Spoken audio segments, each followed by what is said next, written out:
তো আমি চাই ডক্টর ইউনূস সারা বাংলাদেশ না, আমাদের ইন্ডিয়াও যদি শাসন করে তাতে আমাদের কোনো আপত্তি নেই। Let's go. সুপ্রিয় দর্শক, আজকে আমাদের সাথে আছে ভারতের প্রধানমন্ত্রী নরেন্দ্র মোদী। তো আজকে আমরা তার কাছে কিছু প্রশ্ন জিজ্ঞেস করব। আচ্ছা মোদীজি, আপনাদের প্রতিবেশী দেশগুলো আছে, তাদের সাথে আপনাদের সুসম্পর্ক কেন নেই? কারণ আমরা তাদেরকে সবসময় অবহেলায় রাখি, কারণ তারা আমাদেরই, আমরা মনে করি আমাদের পেট থেকে তাদের জন্ম হয়েছে। যার জন্য আমরা চাই না কখনো সৎ ভাই বোন যেরকম সুসম্পর্ক রাখতে পারে না, আমরা ইন্ডিয়ান যারা আছি তারাও আমাদের পার্শ্ববর্তী রাষ্ট্রগুলোর সাথে সুসম্পর্ক রাখতে চাই না। আশা করি কথাটা আমি বুঝাতে পারছি। আর কোনো প্রশ্ন থাকলে আমাকে করতে পারো। আচ্ছা, আপনাদের পার্শ্ববর্তী একটি দেশ, ছোট দেশ বাংলাদেশ, ওই দেশের কৃষকরা কেন আপনাদের বিএসএফ-কে বাঁশ দিল?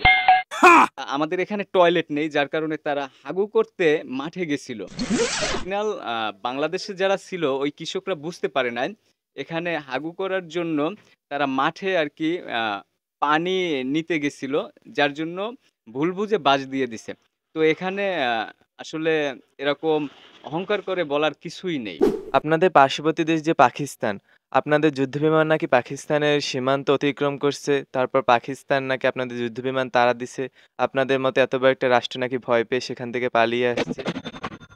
আসলে বাঙালি যে মিডিয়াগুলো আছে তারা বিভিন্ন সময় আমাদের রাষ্ট্রকে ছোট করার জন্য বিভিন্ন কথা বলেন। তো বিষয় হইতেছে আমরা আসলে ভুলক্রমে না, আমরা সরাসরি পাকিস্তানকে হুঁশিয়ার দিয়ে আরকি আগাইতেছিলাম। কিন্তু মাঝপথে আমরা আরকি আমাদের বড় আ ম্যাপে আরকি আমরা দিক হারাইয়া ফেলাইছি। যেহেতু আমাদের যে যুদ্ধ বিমানগুলো আছে, তারা আরকি ওইভাবে জিপিএস বা গুগল ম্যাপে তারা ট্র্যাকিং করে যাইতে পারে নাই। ভুলবশত পাকিস্তানের উপরে চলে যাইতে নিছিলাম। যার জন্য আমাদের তাড়া দিছে। আর আমাদের বিমান বাহিনী বলো বা যাই বলো না কেন, এরা এতটাই ভীতু যে একটা বেলুন দেখলেও তারা ভয় পায়। মনে করে এই বুঝি কোনো ক্ষেপণাস্ত্র বা কোনো মিসাইল আসতেছে। তো আমি এ নিয়ে একটু আ দেখা যায় টেনশনে আছি। বাংলাদেশের ইউনূস সে কিন্তু যুদ্ধ বিমানের উপর ভালো পারদর্শী। সে প্রতিনিয়ত তার দেশকে উন্নত করার জন্য যুদ্ধ বিমানেরকে প্রশিক্ষণ দিয়ে ভালো একটা জায়গায় নিয়ে যাইতেছে। তো আমিও সামনে চেষ্টা করব আমাদের যারা যুদ্ধ বিমানে আছে, যারা নিয়োজিত আছে তাদেরকে আরো সাহস জুগিয়ে সামনের দিনগুলো যাতে তারা ভালো করতে পারে। আপাতত একটু ভয় পাবেই।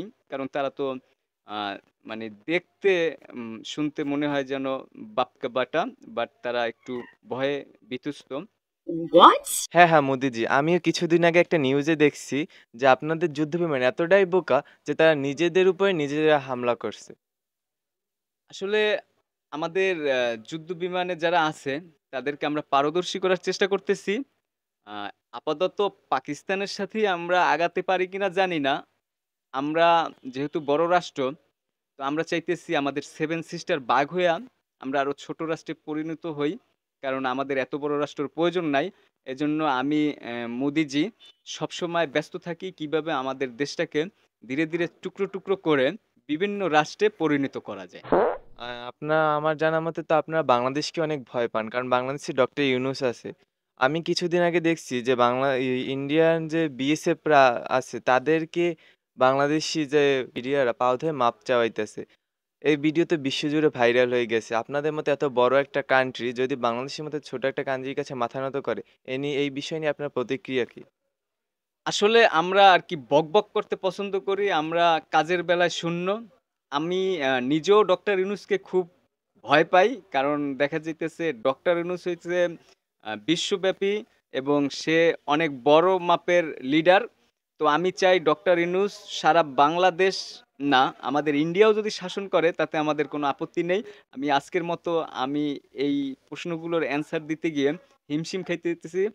সরি ডক্টর ইউনূস সাহেব, আপনি যদি আমাকে দেখতে পান তাহলে আমাদের ইন্ডিয়ান এই রাষ্ট্রটাও আপনি নিয়ে চলে যান। আমি আর পারতেছি না এত প্রশ্নের